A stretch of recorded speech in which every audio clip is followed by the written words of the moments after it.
जय श्री राधे कृष्णा। सोनी व्रत कथाएं चैनल में आप सभी का स्वागत है। आपका दिन शुभ और मंगलमय हो, इसी कामना के साथ आज शुक्रवार के दिन सुनेंगे माता वैभव लक्ष्मी और माता अन्नपूर्णा की संपूर्ण व्रत कथा। तो आप सभी से विनम्र अनुरोध है कि इन कथाओं को भक्ति भाव से और प्रसन्न मनचित से पूरा अवश्य सुने और कमेंट बॉक्स में जय माता दी लिखना बिल्कुल भी मत भूलिएगा। प्रेम से बोले माता अन्नपूर्णा की जय, माता वैभव लक्ष्मी की जय। एक समय की बात है, काशी निवासी धनंजय की पत्नी का नाम सुलक्षणा था। उसे अन्य सब सुख प्राप्त थे, केवल निर्धनता ही उसके दुख का एकमात्र कारण था। यह दुख उसे हर समय सताता रहता था। एक दिन सुलक्षणा पति से बोली, हे स्वामी, आप कुछ उद्यम करें तो काम चले, इस प्रकार कब तक काम चलेगा।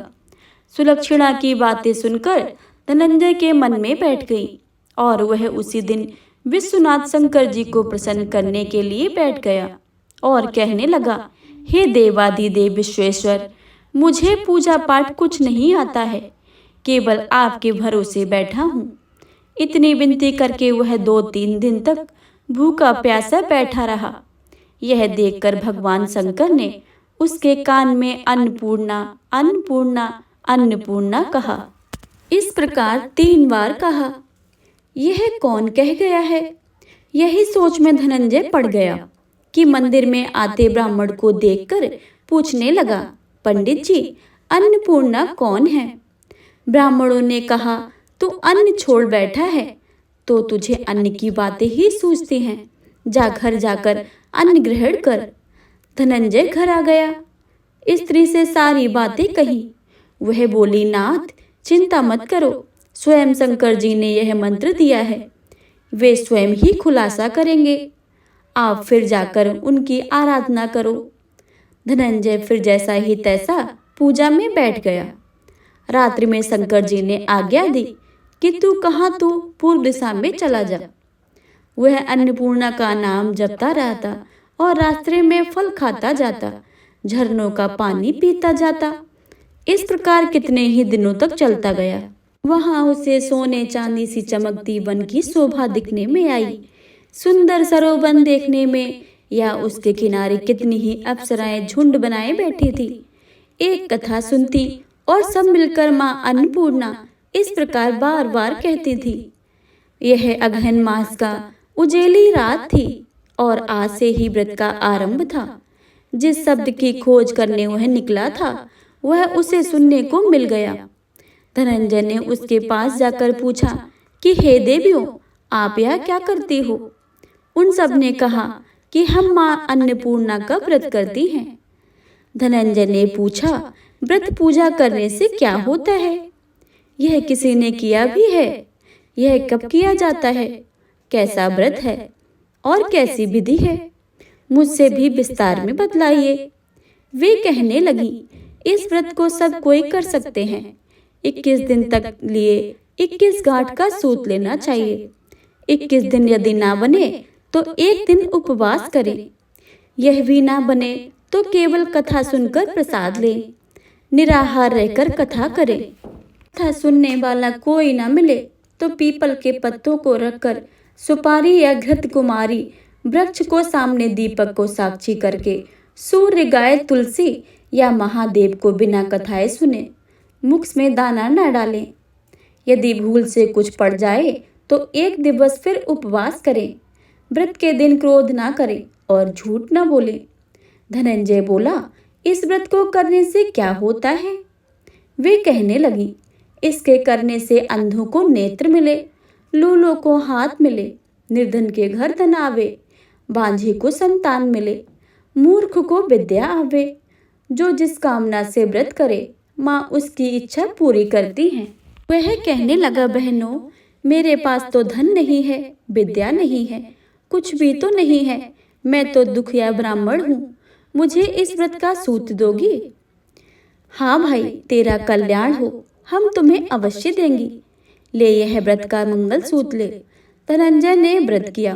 व्रत पूरा हुआ, तभी सरोवर में 21 खंड की स्वर्ण सीढ़ी हीरा मोती जड़ी हुई प्रकट हुई।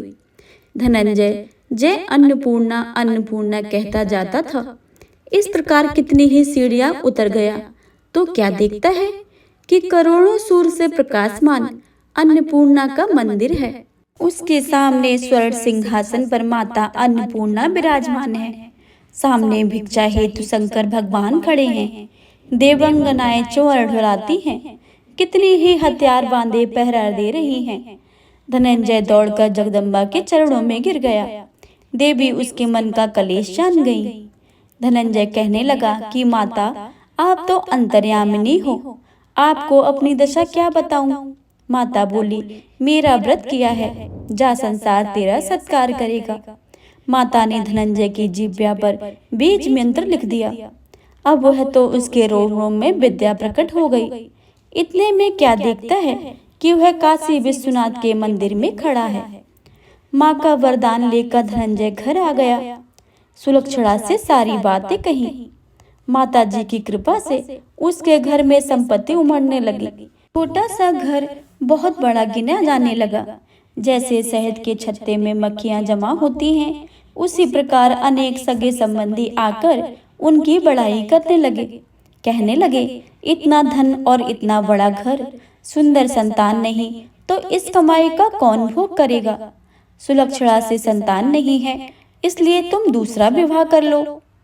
अनिच्छा होते हुए भी धनंजय का दूसरा विवाह करना पड़ा और सती सुलक्षणा को सौत का दुख उठाना पड़ा।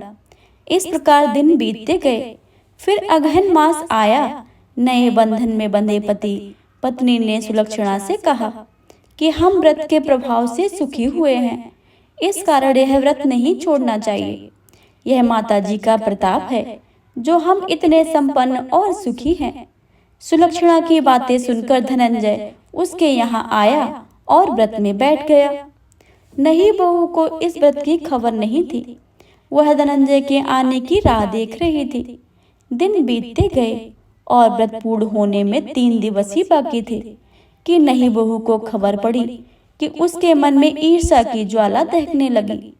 सुलक्षणा के घर जा पहुंची और उसने वहां भगदड़ मचा दी।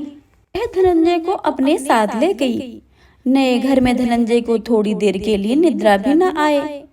इस समय नई बहू ने उसका व्रत का सूत तोड़कर आग में फेंक दिया। अब तो माता जी का क्रोध जाग गया। घर में अकस्मात आग लग गई। सब कुछ जलकर खाक हो गया। सुलक्षणा जान गई और पति को फिर अपने घर ले आई। नई बहू रूठकर पिता के घर जा बैठी। पति को परमेश्वर मानने वाली सुलक्षणा बोली, नाथ, घबराना नहीं, माता जी की कृपा अलौकिक है। पुत्र कुपुत्र हो जाता है पर माता कुमाता नहीं होती है। अब आप श्रद्धा और भक्ति से आराधना शुरू करो, वे जरूर हमारा कल्याण करेंगी। धनंजय फिर माता के पीछे पड़ गया। वहीं वह सरोवर सीढ़ी प्रकट हुई। उसमें माँ अन्नपूर्णा कहकर उतर गया। वहां जाकर माता जी के चरणों में रुदन करने लगा। माता प्रसन्न होकर बोली, यह मेरी स्वर्ण की मूर्ति ले और इसकी पूजा करना, तू फिर सुखी हो जाएगा। जा, तुझे मेरा आशीर्वाद है। तेरी स्त्री सुलक्षणा ने श्रद्धा से मेरा व्रत किया है, उसे मैंने पुत्र दिया है। धनंजय ने आंखें खोली तो खुद को काशी विश्वनाथ के मंदिर में खड़ा पाया। वहां से फिर उसी प्रकार को घर आया। इधर सुलक्षणा के दिन चढ़े और महीने पूरे होते ही पुत्र का जन्म हुआ। गांव में आश्चर्य की लहर दौड़ गई। इस प्रकार उसी गांव के निसंतान सेठ के पुत्र होने पर उसने माता अन्नपूर्णा का मंदिर बनवा दिया। उससे माता जी धूमधाम से पधारी, यज्ञ किया और धनंजय को मंदिर के आचार्य का पद दे दिया। जीविका के लिए मंदिर की दक्षिणा को रहने के लिए बड़ा मंदिर सा भवन दिया। धनंजय स्त्री पुत्री सहित वहां रहने लगा। माता जी के चढ़ावे से भरपूर आमदनी होने लगी। उधर नहीं बहू के पिता के घर डाका पड़ गया और सब लूट गया। वे भीख मांगकर पेट भरने लगे। सुलक्षणा ने जब यह सुना तो उन्हें बुलावा भेजा, अलग घर में रख लिया और उनके अस्त्र वस्त्र का प्रबंध किया। धनंजय, सुलक्षणा, उसका पुत्र माता जी की कृपा से आनंद से रहने लगे। माताजी ने इनके भंडारे भरे, वैसे ही सबके भंडारे भरे। इनसे बोले माता अन्नपूर्णा की जय। प्रिय श्रोताओं, आइए आप सुनते हैं माता लक्ष्मी की वैभव लक्ष्मी व्रत की कथा। तो आप पूरे भक्ति भाव से और मन लगाकर पूरा अवश्य सुने। किसी शहर में अनेक लोग रहते थे। सभी अपने अपने कामों में लगे रहते थे।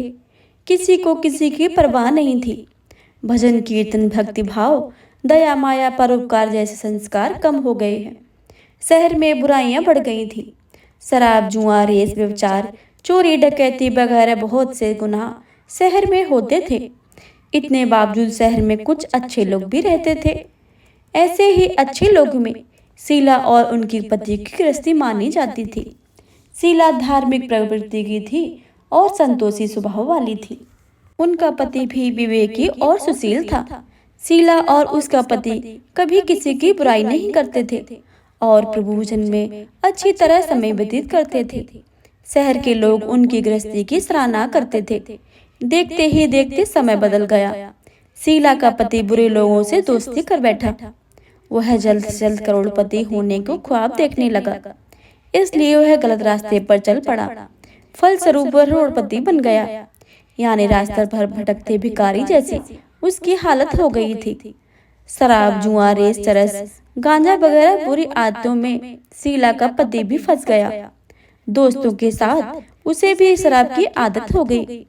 इस प्रकार उसने अपना सब कुछ रेस जुआ में गवा दिया था। शीला को पति के बर्ताव से बहुत दुख हुआ, किंतु वह भगवान पर भरोसा रखकर सब कुछ सहने लगी। वह अपना अधिकांश समय प्रभु भक्ति में बिताने लगी। अचानक एक दिन दोपहर को उनके द्वार पर किसी ने दस्तक दी। शीला ने द्वार खोला तो देखा एक माजी खड़ी थी। वे बड़ी उम्र की लगती थी, किंतु उनके चेहरे पर अलौकिक तेज निखर रहा था। उनकी माँ आंखों में मानो अमृत सा बह रहा था। उनका भव्य चेहरा करुणा और प्यार से छलकता था। उनको देखते ही शीला के मन में अपार शांति छा गई। वैसे शीला इस माजी को पहचानती न थी, फिर भी उनको देखकर शीला के रोम रोम में आनंद सा छा गया। शीला माजी को आदर के साथ घर में ले आई। घर में बिठाने के लिए कुछ भी नहीं था, अतः शीला ने सकचाकर एक फटी हुई चादर पर उनको बिठाया। माजी ने कहा, क्यों शीला, मुझे पहचाना नहीं? शीला ने सकचाकर कहा कि माँ, आपको देखते ही बहुत खुशी हो रही है, बहुत शांति हो रही है। ऐसा लगता है कि मैं बहुत दिनों से जिसे ढूंढ रही हूँ वो आप ही हैं, पर मैं आपको पहचान नहीं सकती। माजी ने कहा, क्यों मुझे भूल गई? हर शुक्रवार को लक्ष्मी जी के मंदिर में भजन कीर्तन होते हैं, तब मैं भी वहाँ आती हूँ। वहाँ हर शुक्रवार को हम मिलते हैं। पति गलत रास्ते पर जब से चला गया, तब से शीला बहुत दुखी हो गई थी और दुख की मारी लक्ष्मी जी के मंदिर में भी नहीं जाती थी। बाहर के लोगों के साथ नजर मिलाते उसे शर्म लगती थी। उसने याददाश्त पर जोर दिया, पर माजी याद नहीं आ रही थी। तभी माजी ने कहा कि तू लक्ष्मी जी के मंदिर में कितने मधुर भजन गाती थी, अभी अभी तू दिखाई नहीं दी, इसलिए मुझे हुआ कि तू क्यों नहीं आती है, कहीं बीमार तो ना हो गई। ऐसा सोचकर मैं तुझसे मिलने चली आई। माजी के अति प्रेम भरे शब्दों से शीला का हृदय पिघल गया। उसकी आंखों में आंसू आ गए। माजी के सामने वह बिलक बिलक कर रोने लगी। यह देखकर माजी शीला के नजदीक सिर गए और उसकी सजगती पीठ पर प्यार भरा हाथ फेरकर सांत्वना देने लगी। माजी ने कहा, सुख और दुख तो धूप छांव जैसे होते हैं। सुख के पीछे दुख आता है तो दुख के पीछे सुख भी आता है। धैर्य रखो बेटी, तुझे क्या परेशानी है? तेरे दुख की बात मुझे सुना, तेरा मन भी हल्का हो जाएगा और तेरे दुख का कोई उपाय भी मिल जाएगा। माजी की बात सुनकर शीला के मन को शांति मिली। उसने माजी को कहा कि माँ, मेरी गृहस्थी में भरपूर सुख और खुशियाँ थी। मेरे पति भी सुशील थे। भगवान की कृपा से पैसे की बात में भी हमें संतोष था। हम शांति से गृहस्थी चलाते, ईश्वर भक्ति में अपना वक्त व्यतीत करते थे। यह क्या हमारा भाग्य हमसे रूठ गया। मेरे पति को बुरी दोस्ती हो गई। बुरी दोस्ती की वजह से वे शराब जुआ रेस चरस गांजा वगैरह खराब आदतों के शिकार हो गए और उन्होंने सब कुछ गवा दिया और हम रास्ते के भिखारी जैसे बन गए। यह सुनकर माँ जी ने कहा, सुख के पीछे दुख और दुख के पीछे सुख आता ही रहता है। ऐसा भी कहा जाता है कि कर्म की गति न्यारी होती है। हर इंसान को अपने कर्म भुगतने ही पड़ते हैं, इसलिए तू चिंता मत कर। अब तू कर्म भुगत चुकी है, अब तुम्हारे सुख के दिन अवश्य ही आएंगे। तू तो माँ लक्ष्मी जी की भक्त है और माँ लक्ष्मी जी तो प्रेम और करुणा के अवतार हैं। वे अपने भक्तों पर हमेशा ममता रखती हैं। इसलिए तू धैर्य रखकर माँ लक्ष्मी जी का व्रत कर, इससे सब कुछ ठीक हो जाएगा। माँ लक्ष्मी जी का व्रत की बात सुनकर शीला के चेहरे पर चमक आ गई और उसने पूछा कि माँ लक्ष्मी जी का व्रत कैसे किया जाता है, वह मुझे समझाइए, मैं यह व्रत अवश्य ही करूंगी। माँ जी ने कहा, बेटी, माँ लक्ष्मी जी का व्रत बहुत सरल है। उसे वरलक्ष्मी व्रत या भैरव लक्ष्मी व्रत भी कहा जाता है। यह व्रत करने वाले की सब मनोकामनाएं पूर्ण होती हैं। वह सुख संपत्ति और यश प्राप्त करता है। ऐसा कहकर माँ लक्ष्मी जी की वैभव लक्ष्मी व्रत की विधि कहने लगी। बेटी, वैभव लक्ष्मी व्रत वैसे तो सीधा साधा व्रत है, किंतु कई लोग उसे गलत तरीके से करते हैं, अतः उसका फल नहीं मिलता है। कई लोग कहते हैं कि सोने के गहने की हल्दी कुमकुम से पूजा करो, बस व्रत हो गया, पर ऐसा नहीं है। कोई भी व्रत शास्त्रीय विधि के अनुसार ही करना चाहिए, तभी उसका व्रत का फल मिलता है। सच्ची बात यह है कि सोने के गहने का विधि से पूजन करना चाहिए। व्रत की उद्यापन विधि भी शास्त्रीय विधि से ही करनी चाहिए। यह व्रत शुक्रवार को करना चाहिए। प्रातःकाल स्नान करके स्वच्छ कपड़े पहनो और सारा दिन मन में जय माँ लक्ष्मी का मन में रटन करते रहो। किसी की चुगली नहीं करनी चाहिए। शाम को पूर्व दिशा में मुंह रख सके आसन पर बैठ जाओ। सामने पाटा रखकर उस पर रुमाल रखो। रुमाल पर चावल का छोटा सा ढेर करो। उस ढेर पर पानी से भरे तांबे का कलश रखकर कलश पर एक कटोरी रखो। उस कटोरी में एक सोने का गहना रखो। सोने का ना हो तो चांदी का चलेगा, चांदी का ना हो तो नगद रुपए भी चलेगा। बाद में घी का दीपक जलाकर अगरबत्ती सुलगाकर रखो। माँ लक्ष्मी जी के बहुत स्वरूप हैं और माँ लक्ष्मी जी को श्रीअंत अति प्रिय है, अतः वैभव लक्ष्मी में पूजन विधि करते वक्त सर्वप्रथम श्रीअंत और लक्ष्मी जी के वैभव स्वरूपों को सच्चे दिल से दर्शन करो। उसके बाद लक्ष्मी स्तवन का पाठ करो। बाद में कटोरी में रखे गहने या रुपए को हल्दी कुमकुम और चावल चढ़ाकर पूजा करो और लाल रंग का फूल चढ़ाओ। शाम को कोई मीठी चीज बनाकर उसका प्रसाद रखो। ना हो सके तो शक्कर गुड़ भी चल सकता है। फिर आरती करके 11 बार सच्चे हृदय से जय माँ लक्ष्मी बोलो। बाद में 11 या 21 शुक्रवार व्रत करने का दृढ़ संकल्प माँ के सामने करो और जो आपकी मनोकामना हो वह पूरी करने के लिए माँ जी से विनती करो। माँ का प्रसाद बांट दो और थोड़ा प्रसाद अपने लिए रखो। अगर आप में शक्ति हो तो सारा दिन उपवास रखो और सिर्फ प्रसाद खाकर शुक्रवार का व्रत करो। अगर ना शक्ति हो तो शाम को प्रसाद ग्रहण करते समय एक समय खाना खा लो। अगर थोड़ी भी ना शक्ति हो तो 2 बार भोजन कर सकते हैं। बाद में कटोरी में रखा गहना या रुपए ले लो। कलश का पानी तुलसी या क्यारी में डाल दो और चावल पक्षियों को डाल दो। इस तरह शास्त्रीय विधि से व्रत करने से उसका फल अवश्य ही मिलता है। इस व्रत के प्रभाव से सब प्रकार की विपत्ति दूर होकर आदमी माला माल हो जाता है। संतान ना हो तो संतान प्राप्ति होती है। सौभाग्यवती स्त्री का सौभाग्य अखंड रहता है। कुमारी लड़की को मन भावन पति मिलता है। शीला यह सुनकर आनंदित हो गई। फिर पूछा, माँ जी, आपने वैभव लक्ष्मी जो शास्त्रीय विधि बताई है मैं वैसे अवश्य ही करूंगी, किंतु उसकी उद्यापन विधि किस तरह करनी चाहिए यह भी कृपा करके मुझे सुनाइए।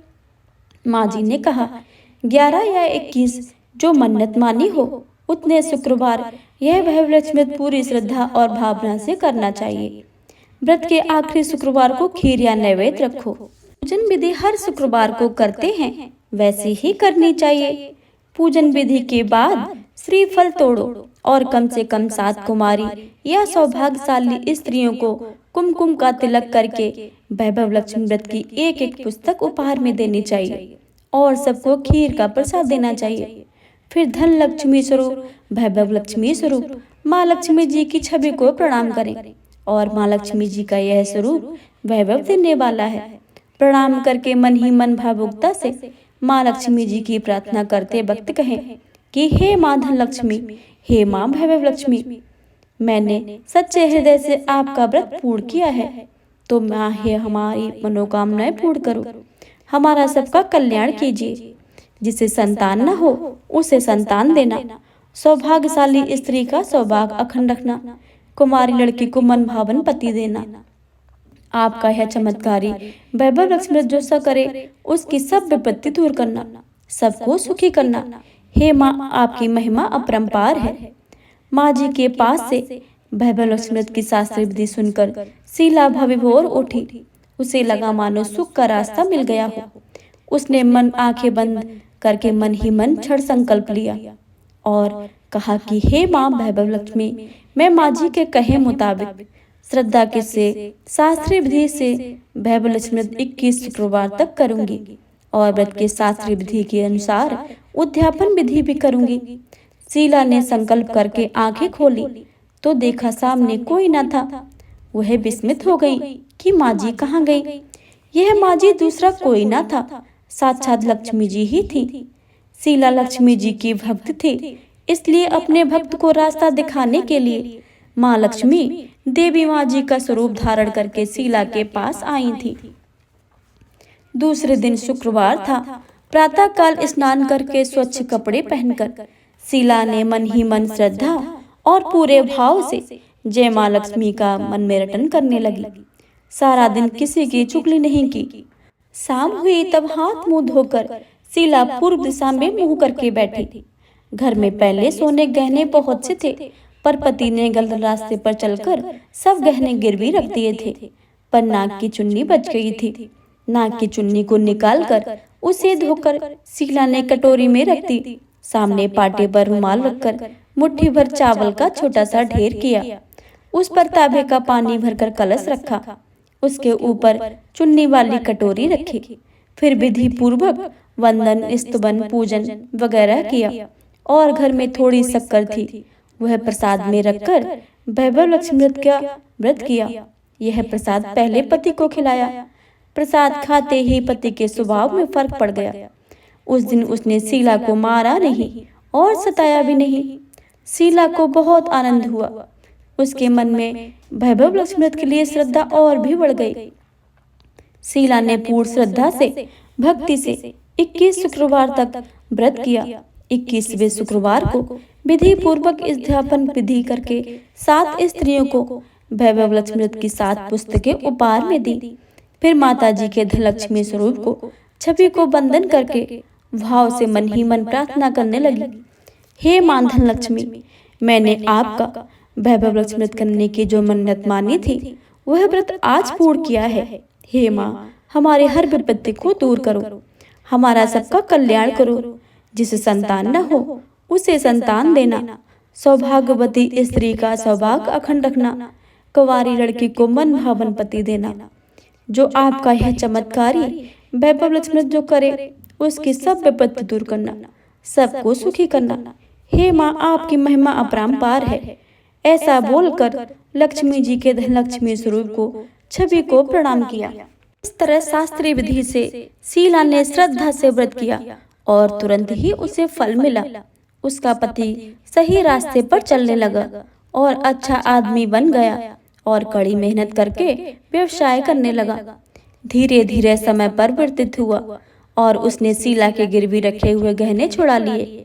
घर में धन की बाढ़ सी आ गई। घर में पहले जैसे सुख शांति छा गई। वैभव लक्ष्मी के प्रभाव को देखकर मोहल्ले की दूसरी स्त्रियां भी शास्त्रीय विधि से वैभव लक्ष्मी करने लगी।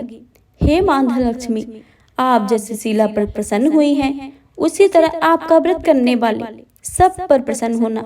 हे वैभव लक्ष्मी माँ, आपकी इस व्रत कथा को सुनने वाले, पढ़ने वाले तथा हुंकार भरने वाले सब पर अपनी कृपा बनाए रखना।